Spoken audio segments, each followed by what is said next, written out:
నమస్తే. శ్రీ మాత్రే నమః. శ్రీ గురుభ్యో నమః. మనకి ఖగోళ శాస్త్రంలో ఈ గ్రహాలు చక్కగా ఒక దాంట్లోంచి ఒకటి తిరోగమనం అవ్వడము, మళ్ళా వెనక్కి వెళ్ళడము, ముందుకు రావడము, వాళ్ళ ఇష్టానుసారంగా ఈ గ్రహాలన్నీ కదులుతూ, వాటితో పాటు ఈ రాసుల్లోకి కూడా వాటి యొక్క సంచారం చేస్తూ, అవి ఇచ్చే ఫలితాలేమిటి? అద్భుతమైన ఫలితాలిస్తూ ఉంటాయి. కొన్ని కొన్ని గ్రహాల కలయిక మిశ్రమ ఫలితాలిస్తుంటాయి. ఇలాగా ఖగోళంలో వింతలు జరుగుతుంటాయి. ఆ వింతలు మానవుల మీద, దేశ కాలమాన పరిస్థితుల మీద, దేశం మీద, ప్రజల మీద, ప్రకృతి మీద, ఇలా ప్రతి ఒక్క అంశం మీద వాటి యొక్క ప్రభావాలు కనబడుతుంటాయి. ఈ గ్రహాల సంచారము ఒక్క మనుషులకే కాదు, ప్రకృతికి కూడా ఉంటుంది. అలాగే దేశ కాలమాన పరిస్థితి మీద, అంటే ఆర్థిక వ్యవస్థ మీద, దేశంలో ఉండే శాంతి భద్రతల మీద, ఇలా ప్రతి దాని మీద ఈ గ్రహాల యొక్క గమనములు, కదలికలు ప్రభావాన్ని చూపిస్తుంటాయి. అయితే ఇప్పుడు మనకి మార్చి 25వ తారీఖు నుంచి 24 రోజులు లేదా 26 రోజులు, అంటే మనకి ఎక్కువ తక్కువ రోజులు ఉంటాయి కదా, టోటల్గా 24 రోజులు కానీ 26 రోజుల పాటు శుక్రుడు మీన రాశిలోకి సంచారం చేస్తున్నాడు. శుక్రుడు అంటేనే అందరికీ చాలా ఇష్టం. ఎందుకంటే ఆయన సంపదలు ఇస్తాడు, లగ్జరీ లైఫ్ ఇస్తాడు, సుఖాలు, భోగాలు, తరువాత ఐశ్వర్యము, ఈ ఒకటేంటి, దాంపత్యము, అన్యోన్య దాంపత్యము, ఇలాగా అన్ని చక్కటి ఆ లాభాలను ఆయన ఇస్తూ ఉంటాడు. ఎప్పుడు శుక్రుడు వస్తాడా, ఎప్పుడు మనకి అన్ని వస్తాయా అని అందరూ చాలా సంతోషిస్తుంటారు. అయితే ఈ గ్రహాలలో బుధుడు, గురుడు, శుక్రుడు చాలా ఇష్టపడతారు అందరూ. భయపడేది పాపం శనిగ్రహానికి, రవిగ్రహానికి, రాహుకేతులకి భయపడతారు. అంటే ఇది భయపడాల్సిన పని లేదు. ఎంత మంచి గ్రహాలైనా వారి వారి స్థానాన్ని బట్టి ఉచ్చ స్థితిలో కొన్ని ఉంటే, నీచ స్థితిలో కొన్ని ఉంటాయి. అంటే వారు సంచారం చేసే రాసుల యొక్క ప్రభావం మీద మంచి శుక్రుడు కాదు, బుధుడు కాదు, ఎవ్వరు పడ్డా కానీ ఆ జాతకుడికి ఏ స్థానంలో ఎవరెవరున్నారు, పాపగ్రహాలు ఉన్నారా, మంచి గ్రహాలు ఉన్నారా అనే అంశాన్ని తీసుకుని ఆ ఫలితాలని ఇస్తూ ఉంటాడు. ఇక్కడ మీకు ఒక చిన్న ఉదాహరణ చెప్పాలి. ఒక మంచి స్నేహితుడు ఉన్నాడు. ఆ మంచి స్నేహితుడు అంటే ఒక మంచి గ్రహం అని అనుకోండి. ఆ మంచి స్నేహితుడు ఒక చెడ్డ స్నేహితుడితో, ఒక చెడ్డ వ్యక్తితో స్నేహం చేశాడు. ఆ చెడ్డ స్నేహితుడు ఎవరు అంటే ఒక చెడ్డ గ్రహం అనుకోండి, అంటే పాపగ్రహం అనుకోండి. అప్పుడు ఈ మంచి గ్రహము, అంటే ఈ మంచి మిత్రుడు కూడా ఏమవుతాడు, ఈ చెడు గ్రహము, అంటే ఈ చెడు మిత్రుడి స్నేహం వల్ల అతని మాటలకో, అతని చేష్టలకో అతను ఏం చేస్తాడు, ఇతని ఇన్ఫ్లుయెన్స్ చూపిస్తూ ఉంటాడు. అంటే ఈ మంచి కూడా మారి చెడైపోతుంటాడు. మళ్ళా ఎప్పుడైతే ఈ చెడు మనిషి, చెడు ఫ్రెండ్ని వద్దు అని అనుకుని మళ్ళీ మంచి ఫ్రెండ్తో కనుక స్నేహం చేశాడు అనుకోండి, ఈ మంచి వెళ్ళి ఆ మంచి రెండు కలిసి విశేషమైన ఫలితాలు ఇస్తాయి. అంటే ఈ ఉదాహరణ ఎందుకు చెప్పాను అంటే, ఈ గ్రహాలు కూడా చెడు, అంటే పాపగ్రహాలతో కలిసినప్పుడు సంపూర్ణమైన ఫలితాన్ని ఇవ్వరు. అది మనిషికి కావచ్చు, దేశానికి కావచ్చు, ఎవరికైనా కావచ్చు. అదే కనుక శుభగ్రహాలతో ఈ గ్రహాలు కలిశాయనుకోండి, అప్పుడు ఏమవుతాయి, 100 అనుకుంటే 1000 అవుతాయి అనమాట. అంటే విశేషమైన ఫలితాలను ఇస్తూ ఉంటారు. అయితే అందులో భాగంగా ఈ శుక్రుడు మార్చి 25వ తారీఖు నుంచి ఏప్రిల్ 13వ తారీఖు వరకు 26 రోజుల పాటు మీనరాశిలో తిరోగతి చెంది మళ్ళా అక్కడికే వస్తున్నాడు అనమాట. ఆ కారణంగా ఎలాంటి ఫలితాలు ఉండబోతాయి అంటే అందరూ ఏమనుకుంటున్నారంటే, ఇవి చాలా గోల్డెన్ పీరియడ్ అనమాట. ఈ 26 రోజులు 3 రాసుల వారికి గోల్డెన్ పీరియడ్ అని చెప్పొచ్చు. అంటే మిగతా రాసుల వాళ్ళకి కాదా అంటే, మిగతా రాసుల వాళ్ళకి కూడా గోల్డెన్ పీరియడే. ఎందుకు అవన్నీ నేను క్లియర్గా చెప్తాను కదా. అయితే ఈ 3 రాశుల వాళ్ళకి మాత్రము విశేషమైన బంపర్ ఆఫర్స్ అనమాట. సరే, మనం ఇంకా దీనిలోకి వచ్చినట్టయితే కనుక, ఈ శుక్ర సంచారము మనకి తిరోగమన, మీన రాశిలోంచి తిరోగమన ప్రయాణం అయ్యి మొత్తంగా ఈ ద్వాదశ రాశుల వారికి ఎలా ఉండబోతోంది, ఏ ఫలితాలు ఇస్తున్నారు, ఏ రంగంలో ఉన్న వాళ్ళకి ఎలాంటి ఫలితాలు ఇస్తున్నారు అనే అంశంలో మనము వెళ్ళిపోదాము. అయితే దీనివల్ల ఎవరెవరికి లాభము అంటే ఏ వృత్తుల్లో ఉన్న వాళ్ళకి లాభము అంటే కనుక ముఖ్యంగా ధనానికి సంబంధించి ఏ వ్యాపారాలు చేస్తున్నారో వాళ్ళకి, అంటే వ్యాపారస్తులకు, తర్వాత బ్యూటీషియన్స్కి, సినిమా ఇండస్ట్రీ వాళ్ళకి, రియల్ ఎస్టేట్ వాళ్ళకి, తరువాత ఫ్యాషన్కి సంబంధించి ఫ్యాషన్ టెక్నాలజీ కానీ, ఫ్యాషన్కి సంబంధించి కానీ ఇలాంటి రంగాల్లో పనిచేసే వాళ్ళకి విశేషమైన ఫలితాలు అందరికన్నా 4 ఇంతలు ఎక్కువగా ఇస్తుంటాడనమాట. అయితే ముందుగా మనం మేషాది ద్వాదశ రాశుల వారికి ఈ అంటే ఈ శుక్రుడు మీనంలోకి వెళ్ళినప్పుడు ఎటువంటి ఫలితాలు ఇస్తున్నాడు అనే అంశంలోకి తొందరగా వెళ్ళిపోదాము. అయితే ఈరోజు మనం చెప్పుకునే కంటెంట్ మీన రాశిలోకి శుక్రుడు ప్రవేశిస్తే, అంటే వీనస్ ట్రాన్సిట్ అంటారు దీన్ని. ఇది కనుక ఈ ప్రవేశం జరిగేటప్పటికీ 12 రాశుల వాళ్ళకి వారి యొక్క గ్రహస్థితి ఏమిటి, స్థితిగతులు ఏమిటి, ఎలాంటి ప్రభావాన్ని శుక్రుడు ఇవ్వబోతున్నాడు అనే అంశాలతో మనం చర్చించుకునే ముందు, సాధారణంగా శుక్రుడు మార్చి 25 నుంచి ఏప్రిల్ అంటే 13, 14 ఆ సమయం వరకు, అంటే 24 నుంచి 26 రోజుల పాటు కొనసాగుతుంది. ఈ కొనసాగే సమయంలో ఒక్కొక్కళ్ళకి, అంటే విద్యార్థులకు, ఉద్యోగస్తులకు, మనం నిత్యం చెప్పుకునే అన్ని రాశుల వాళ్ళకి ఎలాంటి ఫలితాలు ఇవ్వబోతోంది అనే అంశంలో ముందుగా మేషరాశి వారిని కనుక చూసినట్టయితే వీళ్ళకి ఉండే సమయం ఎప్పుడు అంటే ఏప్రిల్ మొదటి వారంలో ప్రవేశిస్తున్నాడు. ప్రవేశించి సుమారు 24 రోజుల పాటు ఉంటున్నాడు.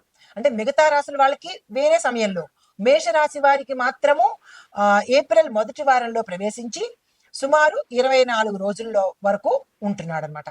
అయితే ఈ ఉండే సమయంలో ఎలాంటి ప్రభావాన్ని చూపిస్తాడు, దేని మీద చూపిస్తాడు అనే అంశాన్ని మనం చూద్దామన్నమాట. ముందుగా ఉద్యోగస్తులకు, తర్వాత విద్యార్థులకి కనుక చూసినట్టయితే క్రియేటివిటీ, అంటే శుక్రుడు అంటే అంతే కదా, క్రియేటివిటీ, లగ్జరీ ఇలాంటివన్నీ కలగజేస్తాడు.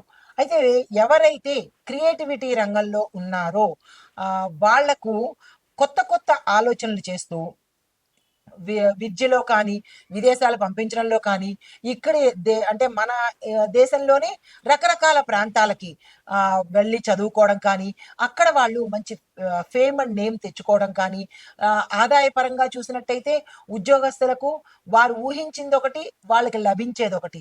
హై ఎండ్ ప్యాకేజెస్తో, శుభవార్తలతో వారు ఏది పట్టుకున్నా అది బంగారం అన్నట్టు. It's a golden period. టోటల్గా చెప్పాలంటే ఈ సంచారంలో ప్రతి ఒక్కళ్ళకి గోల్డెన్ ఆపర్చునిటీ అనమాట. అయితే మనం ఉద్యోగస్తులకు కదా చెప్పుకుంటున్నాము. ఉద్యోగస్తులకి ఎలాంటి ప్రభావాన్ని ఇస్తున్నాడు అంటే కనుక మామూలుగా సింపుల్గా చిన్న ఉద్యోగంతో చేరిన వాళ్ళకి వాళ్ళ టాలెంట్ను గుర్తించి హై ఎండ్ ప్యాకేజ్ ఇవ్వడము, శుభవార్తలు చెప్పడము, అంటే మేనేజ్మెంట్ మిమ్మల్ని పలానా చోటుకు పంపిస్తున్నాము, ట్రాన్స్ఫర్స్ ఇస్తున్నాము, మీ ప్యాకేజీ పెంచుతున్నాము, మిమ్మల్ని విదేశాలకు పంపిస్తున్నాము అని ఇలాగ వాళ్ళకి శుభవార్తలను అందచేయడము. అన్ఎక్స్పెక్టెడ్గా వీళ్ళు ఇల్లు కొనుక్కోవడము, బంగారం కొనుక్కోవడము, అసలు వాళ్ళకి ఆ థాటే ఉండదు, కొనుక్కోగలుగుతామా అనే నిరాశలో ఉండే వాళ్ళకి ఆల్ ఆఫ్ సడన్ గా కలిసి రావడము, దాంతోపాటు ఇవన్నీ జరుగుతాయన్నమాట. గృహాలు కొనుక్కుంటారు, స్థిరచరాస్తులు కొనుక్కుంటారు, వాహనాలు కొనుక్కుంటారు. ఇలా ఒకటేంటి, అన్ని వాళ్ళకి గోల్డెన్ ఆపర్చునిటీ అనమాట.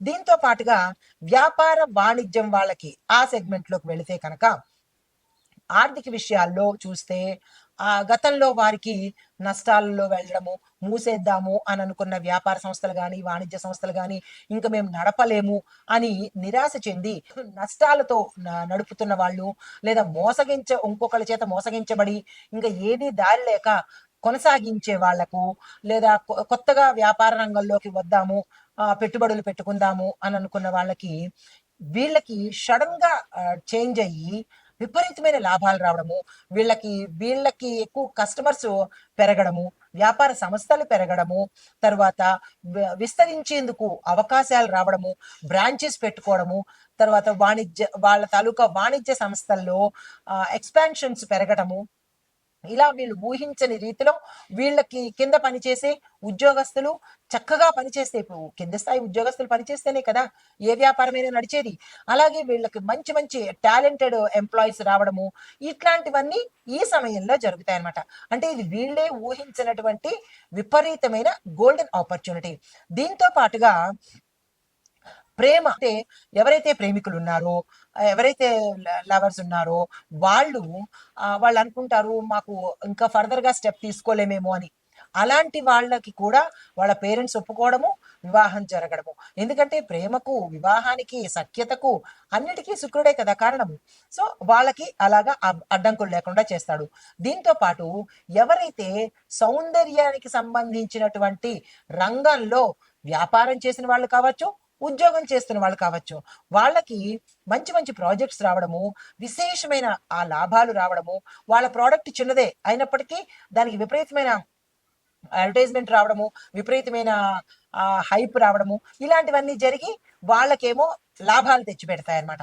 తరువాత కుటుంబం ఆరోగ్యం కనుక చూసినట్టయితే గతంలో వాళ్ళకి తగాదాలు రావడము, భార్యాభర్తలు విడిపోవడము, లేదా పెళ్లిళ్ళు సగం దాకా వచ్చి ఆగిపోవడము, బంధుమిత్రుల్లో వీళ్ళ మీద చెడ్డ భావం రావడము, లేదా అపనిందలు పడ్డము, ఇలాంటి డిస్టర్బెన్సెస్ అన్ని కుటుంబంలో కానీ జరిగినట్టయితే అవన్నీ చక్కగా విడిపోయి దంపతులు అన్యోన్యంగా ఉండడము, మనస్పర్ధలు లేకుండా ఉండడము, కుటుంబాలు కలిసి ఉండడము, బంధుమిత్రులు వస్తూ పోతుండము. ఇంకా ఒకటేంటి, అన్ని రకాలుగా ఈ మేషరాశిలో ఉండే వారికి అన్ని శుభాలే.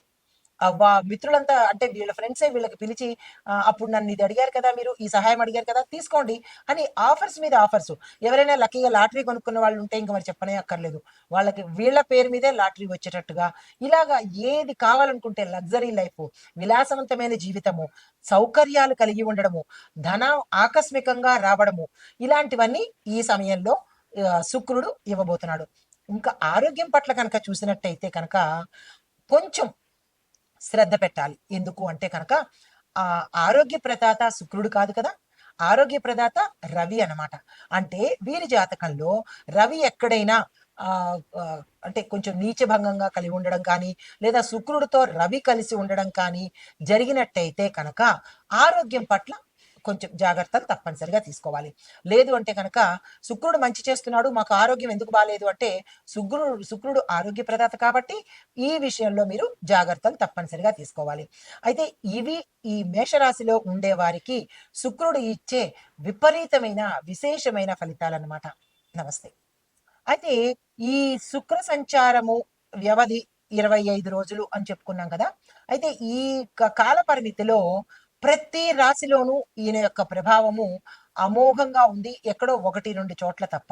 అయితే ఈ ఓవరాల్ గా ఈ శుక్రుడు ఏమేమి ఇస్తున్నాడు అంటే కనుక ఉత్తేజాన్ని ఇస్తాడు, సృజనాత్మకతను అంటే క్రియేటివిటీని, యాక్టివ్నెస్ ని, దాంతో పాటు ఆర్థిక మార్పులు అంటే ధనానికి సంబంధించినటువంటి చేంజెస్ ని ఇస్తున్నాడు. తర్వాత వ్యక్తిగతంగా ఎలా ఉంటారు అనేది ఇస్తున్నాడు. కుటుంబ పరంగా ఎలా ఉండబోతోంది, కుటుంబంలో అల్లకల్లోలు ఉంటాయా, సంక్షోభాలు ఉంటాయా, కొన్ని రాశుల వాళ్ళకి మాత్రమే ఇట్లాంటివి ఇస్తున్నాయి కాబట్టి అంటే కుటుంబ పరంగా కూడా ఎట్లాంటి ఫలితాలు ఇస్తున్నాడు అనే అంశంతో ఆరోగ్యంలోనూ అన్ని రంగాల్లోనూ సానుకూలమైన మార్పుల్ని ఇస్తూ కొన్ని రాశులకు మాత్రం జాగ్రత్తలు కూడా చెప్తున్నాడు, కొన్ని రాశులకు ఆటంకాలను కూడా ఇస్తున్నాడు. అంటే ఇది ఈయన ఇచ్చిన ప్రభావం కాదు, మీ యొక్క వ్యక్తిగత జాతకంలో ఈ శుభగ్రహంతో ఏ పాపగ్రహం కలిస్తే ఆ ఫలితాన్ని వస్తుంది కాబట్టి అది మీ జాతకరీత్యా చూసుకోవాల్సిన అంశము. అయితే ఎవరెవరికి ఎక్కువ ఫలితాలు ఇస్తున్నాడు అంటే కళారంగంలో ఉన్న వాళ్ళకి, నాటక రంగంలో ఉన్న వాళ్ళకి, సినిమా మీడియా రంగంలో ఉన్న వాళ్ళకి ముఖ్యంగా శుక్ర ప్రభావము విశేషంగా ఉంటుంది. వాళ్ళు హై స్థాయికి వెళ్ళిపోతారనమాట. తర్వాత మిగతా రాశుల మిగతా రంగాల్లో ఉన్న వాళ్ళకి కూడా ఇస్తున్నాడు, కానీ ఈ క్రియేటివిటీ ఉన్న రంగంలో ఉన్న వాళ్ళకి మాత్రం విశేషమైన ఫలితాలను ఇస్తున్నాడు. అయితే ఈ విశ్లేషణ ఇప్పుడు మనం చెప్పుకున్న సారాంశము మీ యొక్క జాతక పరిశీలనలో ప్రభావం శుక్ర సంచారం ఎలా ఉండబోతోంది అనే అంశాన్ని మీరు పరిశీలించుకోండి. ఒకటి ఏ అంశము అంటే శుక్ర సంచారం ప్రభావము మీ యొక్క వ్యక్తిగత జాతకంలో ఎలా ఉంటుంది, ఏ నెలలో వస్తోంది, ఎంత కాలం ఉంటుంది అనే అంశాలను మీ వ్యక్తిగత జాతక పరిశీలనలో తెలుసుకోండి. దీంతో పాటు మీకు సానుకూలమైన ఫలితాలు వస్తున్నాయా?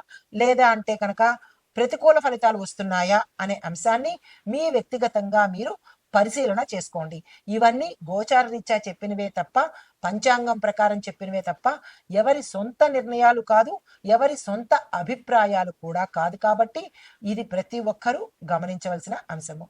నమస్తే.